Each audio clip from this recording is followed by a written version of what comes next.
here with another episode of Conversations and Connections. We're the official podcast of the Family Crisis Center of East Texas. I'm Stuart Burson. I'm the prevention coordinator for the agency. And with me today, I have a couple of ladies from the Alcohol and Drug Abuse Counsel of East Texas. I have Melissa Russell and Kyla Skelton with me today. And, you know, as soon as these words rolled out of my mouth, I want to ask, I'm still used to ADAC, Alcohol and Drug Abuse Council. Is that still? Drug Awareness Council. Yes. Okay. And like I said, as soon as those words were coming out of my mouth, I thought, I think they changed. I was just looking the at A. it like, I'm not going to correct it. But No, but that's fine. That's something that we do need to know. But I do appreciate y'all for coming out and being on the podcast today. Melissa, you're no stranger to the podcast. You've been on here a couple of times, I think. But, you know, today we really kind of wanted to focus on a trend that's happening, probably especially amongst young people, not only in East Texas, but probably throughout the country, and that's vaping. I think, you know, when you talk about vaping now, there's so much that's misunderstood, so much that's so many misconceptions about it. And we'll get into this, Melissa, but it's like what we were talking about earlier when we were getting set up. The whole marketing has changed on it from the way it used to be to where it is now. But, you know, what I'd like to do first is when we talk about vaping, and this is going to be just such a very basic question that's not even on our outline here, but what is vaping? When you talk about vaping, what exactly would be a good definition of that? inhaling harmful chemicals. That's the best But definition. what is the carrier of that? Like, what is that? What are you, when you see someone exhaling the vapor, I guess, what is that? You know what I'm saying? Like, what are the chemicals? Well, no, I mean, what vape? is like, So you're talking about what you're inhaling? Walks, Yeah, what is it? I know there's chemicals in whatever you're inhaling. There's like a cigarette, you know, there's smoke, but so what it's obviously not smoke in a vape. What is it? So it's water vapor, you have nicotine, you have added chemicals such as Formaldehyde, Yeah. benzene, cadmium, which is battery. It's found in batteries. Benzene, which is gasoline. nickel, lead. Yeah. Yeah. It's a ton of different chemicals for different vapes. And a lot of times when these vapes are sent off and tested, they come back inconclusive because they can't decide what's in them. Well, and that's something I know, man, there's just so many things to talk about regarding this. And we'll get to that, talking about being inconclusive and the whole fact that the majority of vapes are unregulated. And we were talking about, you know, when you buy the vape, when you buy the vapes and the stuff that goes in the vapes, you don't know where that's coming from, what that is really, or anything. But I kind of want to start at the very beginning. Okay. Vaping, you know, I remember when vapes first started coming onto the scene, they weren't marketed as vapes. They weren't called vapes. They were e-cigarettes back in the day. And I was even telling Melissa, I remember specific ads on TV. I remember Jenny McCarthy advertising an e-cigarette that it's safe. It's, you know, it's not smoking. You can use this wherever, even where smoking is not allowed because it's not smoke. And I don't know if they were pulling the wool over our eyes then or if things have changed, but now it's definitely not just water vapor that you're inhaling, right? So you know, they were marketed as a safe alternative to tobacco back then. So I love the analogy. If you think about back in the 50s, 60s, how tobacco and cigarettes were shown on television, with doctors promoting them as a healthy. They even said that menthol cigarettes per doctors was healthy for the mint in them. And then you fast forward to, and then it helps your throat. The menthol soothes your throat. So they were saying that cigarettes were healthy back in the 50s, 60s, and you had doctors actually advertising them and smoking them on TV. Yeah. Then you fast forward to where they got a little creative in the marketing. They started having the Marlboro Man, they had the Camel, they had the Cools. And that's where vapes kind of came out the same way. So they followed that line of advertising because it was effective. And they started saying that vapes were safe for you. Vapes are great. You can inhale the lavender vape and it calms you down. And then you fast forward to where now we have the research to show that they are containing harmful chemicals, cancer-causing chemicals. And they're not healthy for you at all. So vapes are now where big tobacco was in the 80s. Yep. Yeah. That's just starting to hit to where how harmful they are, to where we're going to start seeing some legislation against vaping. We're going to start seeing the public shift their perception towards vapes as they're not safe to use. They're actually very harmful. And also, if I may, I'm going to just add. So the vaping began in 2015. Like e-cigarettes really came out in 2015 with Juul. I don't know if you've ever heard of that brand, but Juul. They actually were the ones to start. Now, e-cigarettes, they would have come out in the early 1900s if people would have listened to a scientist back then who wanted to introduce it, but they were too stuck on cigarettes in that time frame. But in 2015, two guys who smoked cigarettes created Juul, and they put a ton of nicotine in it. And they were trying to get adults to buy into it, but no adults would buy into it because any adult that smoked, they were sticking to their cigarettes because it's the norm. They're stuck in their ways, right? So they start marketing and advertising to kids. And so that's how the vaping pandemic started. So it's just gone up from there since 2015. Yeah, 2018, 20.8% of our youth was using vapes. And that's fast forward to 2024. It's now 1 in 5 of our youth that are using vapes. Well, I've even heard of some schools now, and I don't know how this works or anything, that they're installing vape detectors like in the bathrooms and things like that, right? Yeah. So e-cigarettes, and now, of course, what I remember this had to be in the 90s. I'm thinking when I first started seeing e-cig, they looked like a regular cigarette, about as thin as a cigarette, probably as long. And the end would glow whenever Yeah, things like that. So I know like e-cigarettes evolved into vapes that we're familiar with today. So the data telling us about vaping as far as the health risks, I know lately when I've been in meetings, there's somebody either from ADAC or the coalition, they're saying now vaping is actually more dangerous than traditional tobacco. it is. I remember, when vapes and cigarettes, those e-cigarettes first started, it being marketed as being safer. But what is the data telling us now about the dangers of vaping versus your traditional cigarettes? Well, see, the difference between the traditional cigarettes and the vapes is a vape, you can carry it around with you, you can sleep with it, and you have about 2,500 to 5,000 puffs in one vape. And they get addicted to it. There's an insane amount of nicotine in it. So that's why they're so highly addictive. So you go through smoking this vape all day and then you need another one the next day. I know people who finish their vape in one day. 5,000 puffs. Yeah. That's like 4 packs of cigarettes, if not more, depending on the amount of puffs that you get. Right. Because it depends on the vape that you buy. So they're a lot more addictive, which means they're a lot more harmful because you're going to need more each time to suffice for your habit. Well, and I know I can walk, or let's say drive, let's say in Nacogdoches there on,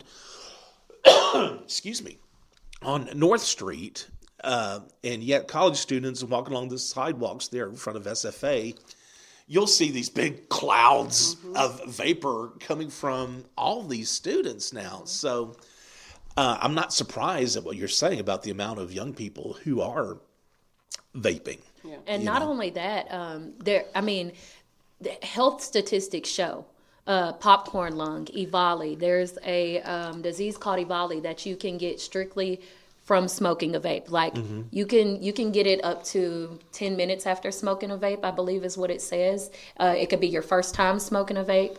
What happens is it deteriorates your lung tissue, it basically destroys your lungs, and after that, you're pretty much done for. You can't reverse lung tissue damage. Yeah, so it inhibits your lungs from actually absorbing the oxygen out of the air that you breathe and then transporting it to your blood. Yep. So if your body's unable to enrich your blood with oxygen, then we know the health consequences from that. And there have been deaths from that.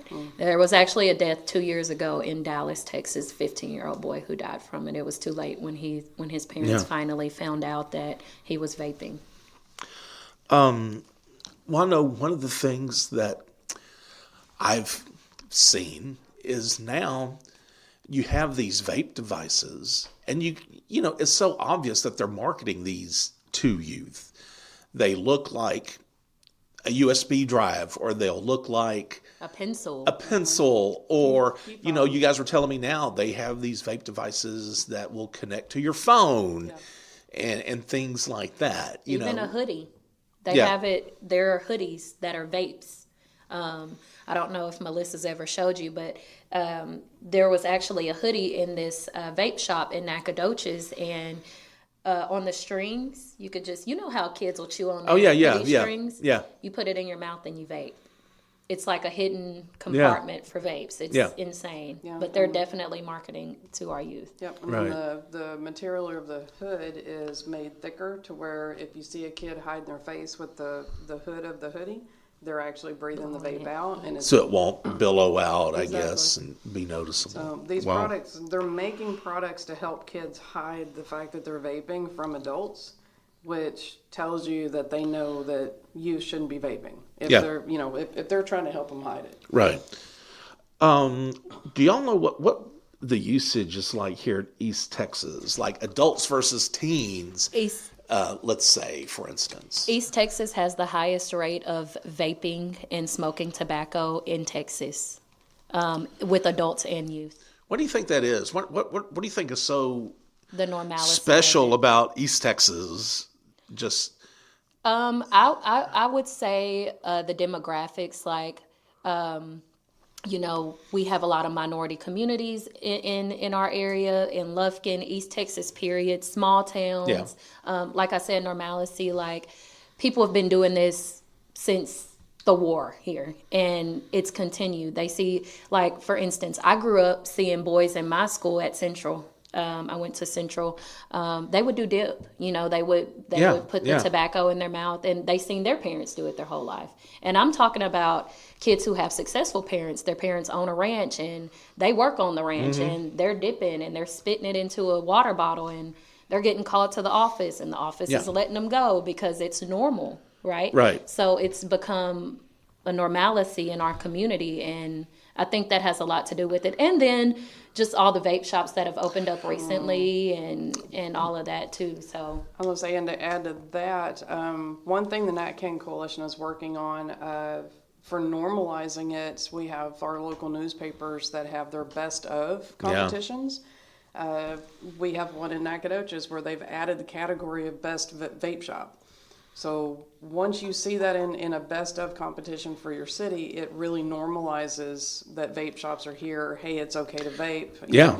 So we're working on possibly getting that category removed, so that way it's not helping normalize it to our youth. You know, I used to always joke about East Texas, how you could dive out of an airplane, land anywhere in East Texas, throw a rock in any direction, you'll hit a church. You hit a church, yeah. Well, now it's a vape shop. It's a vape shop, I mean, my goodness, how many vape shops can one community support, you know? One thing, everywhere you go, you see a dollar store. Like, they Retail have popped density. up on every single corner. Vape shops actually outnumber the dollar stores 3-1 in East Texas. Yep. So that, if you kind of think of how many dollar stores you've seen, and then you think about 3-1, that tells you how many vape shops are starting to pop up. Mm-hmm. What is your opinion about this all being a fad or a phase that eventually I'm not saying they'll ever go away, but it'll die down? With do you the think? development of the new products of vapes and how they're continuing to evolve into smart vapes, also with how addictive they are, it's going to be a hard road to fight. Oh yeah, for Yeah, sure. yeah. And our hope is to, make it to where obviously people feel the same way about cigarettes as they do about vapes. Right. But like Melissa said, with them coming out with new products every single day, with new vape companies coming out every single month, every week, like it's almost impossible to keep up with it. And we're just one community, we're trying to help our community. I mean, think about everyone in the world. Like, I know people who sleep with their vapes in their hand and wake up in the middle of the night And take a a puff. puff or two, Yeah. go back to sleep. They're dependent on it. And so it's hard to say that, that we'll be able to put it to a stop. But like I said, our hope is to make people feel the same way they do about tobacco and cigarettes. Because anytime I'm out in public and people smell a cigarette, they're like, oh, that stinks. But when it comes to vapes, they're like, hey, what flavor is that? That smells good. Uh-huh. Or, what kind of vape are you smoking? Like, they're interested in it. Right. Kind of like how people were back in the day about cigarettes. People used to Yeah. smoke cigarettes in school and Or chew in the high cigarette school. gum. Yeah, or chew the cigarette gum. It's just Yeah. No. it's a real pandemic we're in right now. One thing that always kind of bugged me is there was, and it's not there now, but there was a vape shop here in the Lufkin Mall, and it's gone now. But towards the end, and at first I thought maybe it's just remember for that. the holidays. Yeah. They literally had toys. When you'd walk in, it was the vape stuff on one end, and then they had like the Toy cars. the cars that a kid can ride, that a kid could ride, Yes. and everything, and they had those, and I just kind of thought, and then with it being right across from It was the the best bounce way to bring the houses parents in. and Yeah. everything, it's just kind of, I don't know why that just kind of felt weird. Oh, it to was. me, I'll never forget, my daughter and I walked in one day. She's like, Mommy, I want that car right there. And I'm like, look, we're not going into that store. You can keep it walking. Yeah, That was the whole point of having it in there. Literally, of course, it was. of course. I will say that we're starting to get some help, though. So State Bill 3 that's working its way through the legislature now for Texas, they are looking at closing the loophole that has allowed all these vapes to come into our communities. Hopefully it will be passed here soon. Hopefully it'll make it past Capitol Hill. No, Okay. what do you mean? Like it being illegal to possess a vape, or for vape shops to be Vape used? shops. Okay. So what the bill's going to do is they're looking at, there's a loophole in the hemp bill that the agricultural bill, was it 2018 that it was passed? I think so. Don't quote me on that because I'm not good when it comes to numbers. So the loophole in that bill is what allowed all these new vape shops to come in, all these new vape products to be shipped it was over from China. 2018. I think it was 2018, yeah. Yeah. So that's why you started seeing just a boom in vape shops and vape products. The bad part is, I think 90% of the vape products that we see come from China. So that's where the unregulation comes from. That's where we don't know the chemicals in them because there's no safety testing on them. But if we can get this bill passed, they're going to not outlaw, but what's the word I'm looking for?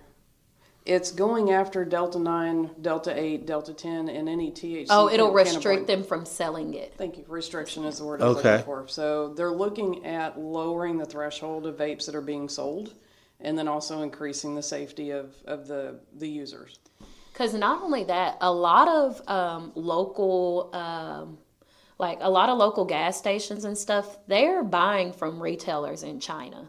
So they're not even knowing what they're selling. Even vape shops, you know, they don't know what they're putting out realistically. Yeah. So.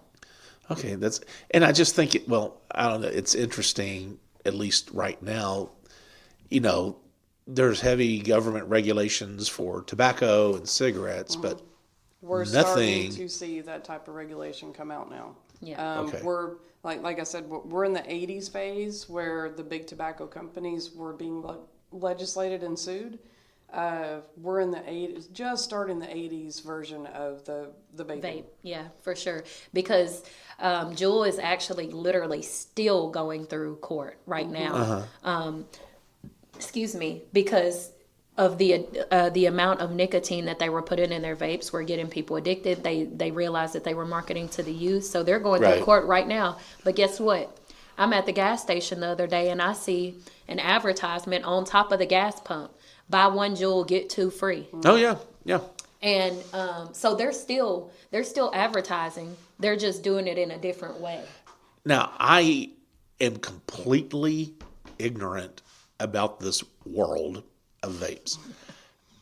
When you talk about a Juul, how much does that cost? Like, do you know, like if you went to the store and I want a Juul, how much am I going to throw Anywhere from $14.99 to $20. Yeah. Okay. Now you'll see other vapes advertised. They can start about, I've seen them as like $4.99. And then we actually had one vape was confiscated at one of our schools, and it was about a $400 vape. So what makes a vape a $400 vape as compared to a $20 vape? So the cheaper vapes, they're basically you just puff on them and you're done. Are they disposable? Is that what you're saying? Yeah, they're okay. disposable. Okay. The higher cost vapes are the ones that you can refill. You can change like how much nicotine you want to intake. You can also they make them now where they come in dual flavors where you can switch back and forth through the flavors. These are the ones that have the digital screens that will connect to your phone. You can play games, kind of. See, to me, I don't know, and I'm not trying to sound like an old man, but to me that just seems ridiculous. Yeah. You know what's even more ridiculous? I mean, set aside the fact that it's dangerous and you shouldn't be doing this, but like, to me, that's just like a waste of like. With phones and everything else, why do you want to play a game on your vape? It's anything to market it to try to sell it. Yeah. Especially you're exactly right. Youth. Because especially to our youth, because if they can get the youth hooked young, they're going to be lifelong customers. Yeah. For sure. Right. And it's about the money. So at the end of the day. Okay. And I was going to say what's even more crazy is the fact that these vape companies, when they are marketing to the kids, it's not like you don't know. They put it in candy packs, like they'll do candy flavor like Airhead or I think my favorite that I've seen is unicorn vomit. You say that flavor to adults and everybody's like, what? Ew. Yeah. But kids are like, what? Yeah, I want to try that. Yeah. So they come out with the flavors that are directly marketed to kids. I saw one the other day in a convenience store. It was shaped like a Barbie doll, and it was a vape. I was going to say I've seen like a bazooka. Like I've seen, you remember for Mission Possible when we bought all those? We literally went to a vape shop. Several vape shops here in Lufkin, and we went and bought tons of vapes, different kinds, different sizes. There was one that was like this big, and we went and bought these vapes to show people how the different types of vapes that these kids are smoking, that even adults are smoking or whatever. And the fact that there is a bazooka in there is insane to me. That's crazy. Wow. So we know how bad it is. We know we need to put a stop to this. What efforts are being made to educate the public, maybe especially our youth, to the dangers of vaping?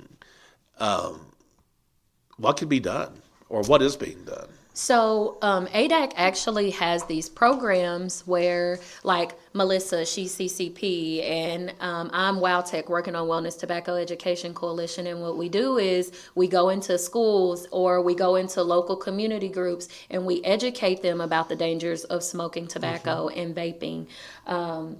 We provide intervention programs like, Melissa, you want to talk about yours with... Sure, I'd love to shout out to my drug-free Bearcats. So our first youth coalition with the NatCan coalition is through with Cushing ISD.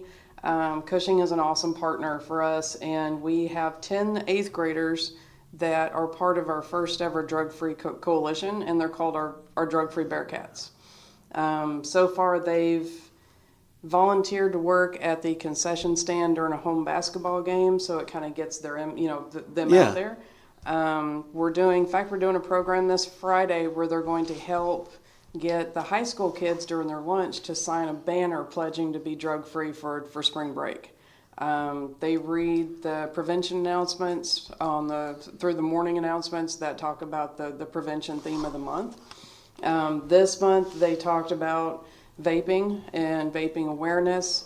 So they're reading it to the entire school, from elementary to high school. Kyla also has one with NAC ISD. Yes, and so we also have, Wildtech has Nacogdoches High School. We have 10 students who are super involved in the movement, the No Vape movement, and they go by the name Wildtech. They go by our name, Working on Wellness Tobacco Education Coalition. But it's a group of students, 10 students from 9th grade to 12th grade. We meet with them once a month, but they travel with us to our yearly summit. They advocate for youth to be drug-free, to be tobacco and vape-free. We actually recently just did an art competition at their school with them, and we're actually doing another one with Melissa. And we also, we did a pep rally. They did a pep rally for their homecoming game. And we had all 10 of our students for the coalition come out and give out Wildtech bags and hats and all kinds of stuff to people at the game, basically spreading awareness about vaping and tobacco. When I tell you, you wouldn't have thought that it was a Nacogdoches High School game. You would have thought that it was a Wildtech homecoming game and that it was a vape-free homecoming game, because there was nothing but blue all around the stadium. That's kind of our color. But nonetheless, the fun part about this is, so I'm starting the 8th grade coalitions, and next year there'll be 9th graders, so the program's going to follow them through. Okay. Yes. So there'll be drug-free Bearcats till they graduate. If they want to be, I hope they stay. Yeah. And then once they hit 9th grade, I'll be able to join with Kyla and her coalition. And so my guys will be able to join in with the pep rallies and travel with them to the Say What summits in Austin. And so it's kind of we're a great team. I'm hitting 8th grade. She's doing high school. So we're combining to really cover all of Nacogdoches County. Sure. And try to get the prevention message out to our youth. Another effort that's being made, so Nacogdoches last October, they passed an ordinance amendment to where no new vape shops can come into Nacogdoches. They joined with about 100 other cities in Texas, so it's becoming a movement across the whole state. The existing vape shops that are there are grandfathered in, but if they have to change their permit or apply for a new permit, then the ordinance amendment applies to them, so they won't be able to be in business. Also, it sets buffer zones within 1,000 feet. Churches, parks, schools, anywhere where youth can congregate or be. And then also it sets a buffer zone to where vape shops can't be within so many yards or feet of each other. So a lot of things you're seeing in Nacogdoches now is you'll have 2 vape shops that are literally back to back to each other. Mm-hmm. There's, last count, I believe there was 7 vape shops that surround SFA. Yeah. So we're trying to lower that number. The highest concentration of vape shops in Nacogdoches are right there at the college campus. So that of course. tells you who. Yeah. I'm working with Garrison, and I'm also talking to Sherino City Council, and I'm hoping to move it out to Cushing City Council. Of being proactive, Garrison actually had 1 vape shop that opened, so it's within 1,000 feet of the school. And talking with school resource officers, they've already seen an increase in vapes being confiscated on school grounds.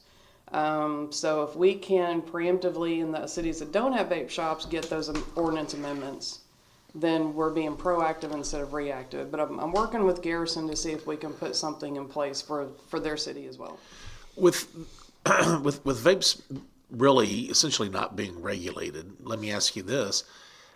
Is there any laws or rules in place about selling a vape to a minor? I mean, could a 14... Oh, of course. Okay. All vape shops and all convenience stores, anybody who sells vapes or tobacco have to ID. Okay. Like that is a state All right. law. Okay. But you'd you think have to be if there's a 21 or state law older. with that, you'd think there would be They would more enforce regulate. There would be, well, I'm not even necessarily talking about enforcing it, but you'd think if there's a state law restricting the sale of vape products to minors, then the vapes themselves would be regulated more. You know what I'm saying? It just, but the it's just people kind who of- are enforcing the laws can't really stay on top of it because of Texas state laws, if we're being honest. I mean, we have people like with ADAC, we have a guy who goes out and he goes into these gas stations and he makes sure that they're in compliance with state laws and regulations, codes and that kind of thing. There are just so many different codes and state laws and legislation that there are so many different ins and outs that people could really wiggle their way out of getting in trouble when it comes to, especially these gas stations, because we've had, like I learned last year at our training, the prevention training that we hold yearly in Austin, that there are several gas stations who don't follow these rules, and it takes a commissioner to go in and get them to be able to stop doing it. But very rarely does that happen because... And another thing, most of the regulations are left onto the owners of the vape shops to where they have to self-report if there's an issue. The gas stations, they're a little trickier because the laws are written to where 50% of the proceeds have to be towards vapes for them to be known as a vape shop. So if you're a gas station, you could have 2,000 products, but if you're selling more Coke and gas and snacks than you are vapes, then it's hard to regulate that business. Okay. All right. Is there anything else we want to touch on before we wrap things up? I'll say I think this could be a 3-hour talk. Yeah, seriously. Oh, great. Well, guys, y'all are doing good work, and you do have a noble cause there, and I just wish you both the best of luck when it comes to this. I know it's going to probably be a rough, long road ahead, but again, I wish you both success in your endeavor here. Melissa Russell and Kyla Skelton, both with ADAC, Alcohol and Drug Awareness Council. There you go. All right. And if you have any questions regarding today's show, or if you feel like you need the services of the Family Crisis Center, we do have a toll-free number. That's 1-800-828-7233. Also, you can subscribe to Conversations and Connections via Spotify, Apple Podcasts, pretty much any podcast service of your choice. And if you'd like to make a donation to the Family Crisis Center, go to our website, FamilyCrisisCenterofEastTexas.com. There at the bottom left, you'll see a donate button. Click on that if you'd like to make a monetary donation to help survivors of relationship violence. Remember, be the voice, if not for you, for someone else.